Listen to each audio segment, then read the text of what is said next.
The Parliament of India is the very heart of the nation's democracy, a grand stage where the destiny of over 1 billion people is debated and shaped. It is the supreme legislative body, the institution responsible for making the laws that govern the country. Imagine it as a magnificent three-part structure, each part with its own distinct and vital role. These three pillars are the President of India, the Lok Sabha, also known as the House of the People, and the Rajya Sabha, or the Council of States. Together, they form a cohesive whole, ensuring that governance is a process of careful deliberation, representation, and checks and balances, a system designed to reflect the will of the people while upholding the principles of the Constitution. The President of India stands at the apex of this structure, serving as the head of state. While not a member of either House of Parliament, the President's role is indispensable. The President has the power to summon and prorogue the Houses, which means calling them into session and formally ending a session. Furthermore, the President can dissolve the Lok Sabha, paving the way for new general elections. No bill passed by both houses can become law without the President's assent, a final seal of approval that transforms a legislative proposal into the law of the land. This function acts as a crucial final check on the legislative process, ensuring that all laws align with the nation's constitutional framework and broader interests. The Lok Sabha, or House of the People, is the chamber that most directly embodies the democratic spirit of India. Its members are elected directly by the citizens of India in general elections held every 5 years. This house is a vibrant, often boisterous reflection of the nation's diverse population, with representatives from every corner of the country bringing the hopes and concerns of their constituents to the forefront of national debate. The 18th Lok Sabha, for instance, was formed in June 2024, continuing a tradition that began with the first general elections in 1951 to 52. It is in this dynamic arena that governments are formed, and it is to this house that the Council of Ministers is collectively responsible. The Rajya Sabha, or Council of States, provides a different yet equally important perspective. Its members are not directly elected by the people, but are chosen by the elected members of the state legislative assemblies. This makes it a house that represents the interests of the states and union territories, ensuring that the federal character of India is respected in the lawmaking process. Unlike the Lok Sabha, the Rajya Sabha is a permanent body and is not subject to dissolution. Its members are elected for 6-year terms, with 1/3 of them retiring every 2 years. This staggered system provides continuity and a measure of stability, allowing for more considered and long-term deliberation on important national issues. The process of creating a law in India is a meticulous and fascinating journey, a kind of legislative ballet with prescribed steps and movements. It all begins with an idea, a proposed law known as a bill. A bill can be introduced in either the Lok Sabha or the Rajya Sabha, though money bills, which deal with financial matters, must originate in the Lok Sabha. The journey starts with the first reading, which is a simple formality where the minister or member introducing the bill asks for the House's permission.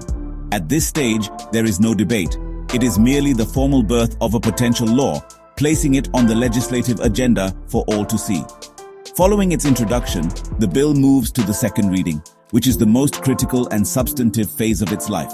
This stage is itself divided into 2 parts. First, there is a general discussion where members debate the underlying principles of the bill. They discuss whether a law of this nature is needed at all and what its broad implications might be. After this general debate, the bill may be sent to a select committee or a joint committee of the Houses for detailed examination.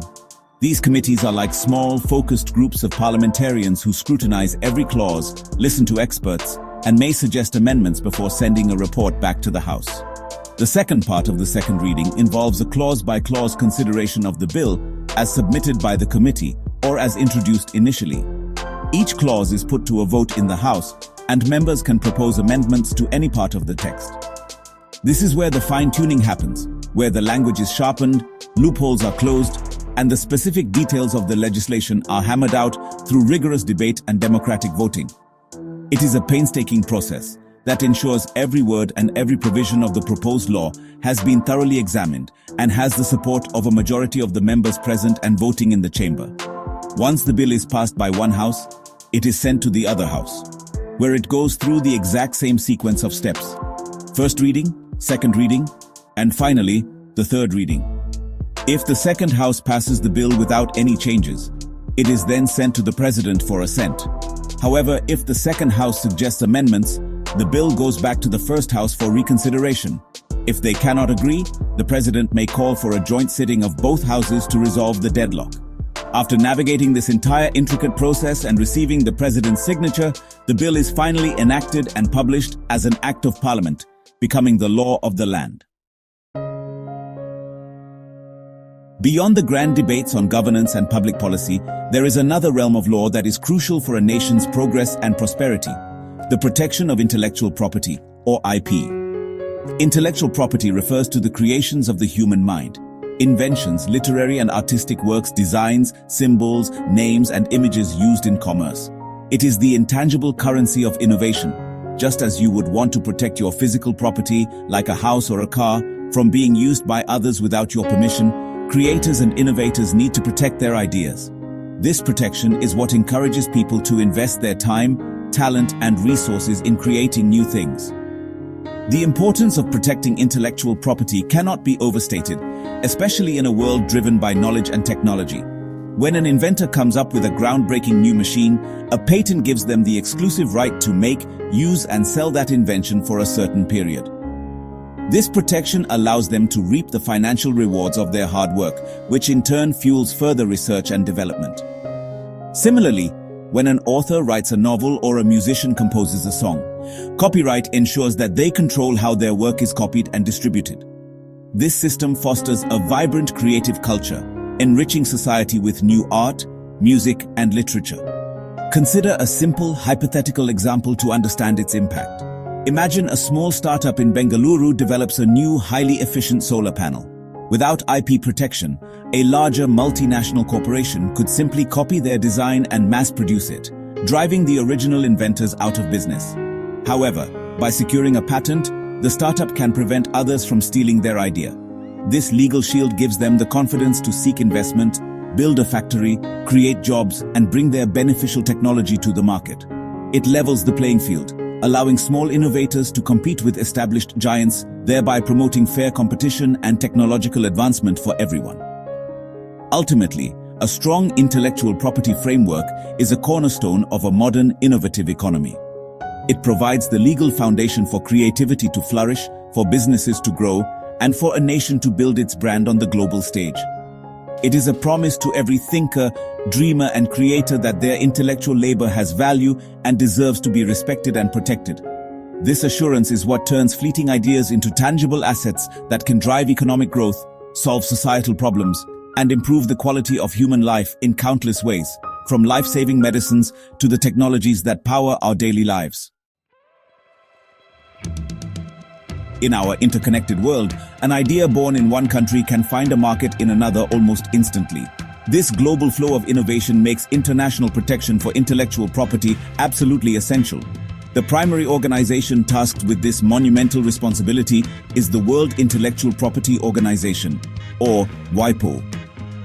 As a specialized agency of the United Nations, WIPO is dedicated to developing a balanced and effective international IP system.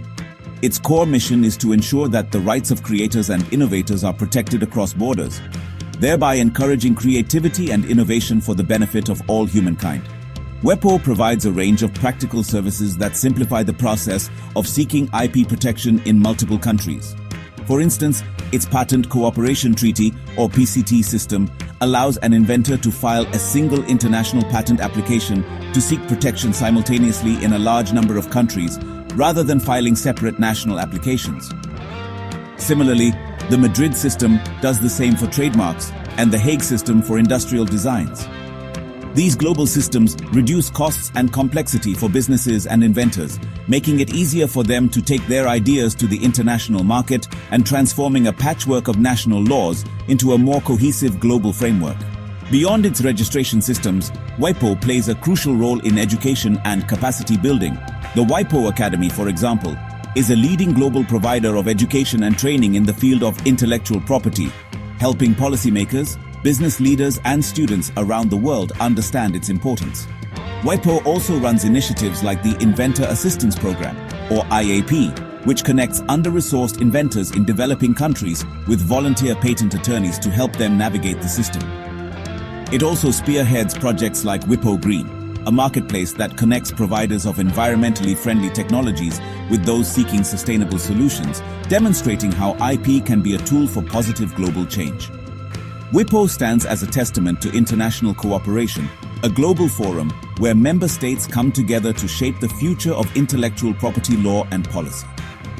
The assemblies of WIPO, scheduled to next take place in Geneva from July 8th to 17th, 2025, are a key part of this process, where decisions are made on the future direction of the organization. By providing services, building capacity, and fostering collaboration, WIPO acts as a global guardian for human creativity. It ensures that the spark of an idea, whether from a scientist in a lab, an artist in a studio, or an entrepreneur in a garage, has the chance to be protected, developed, and shared with the world.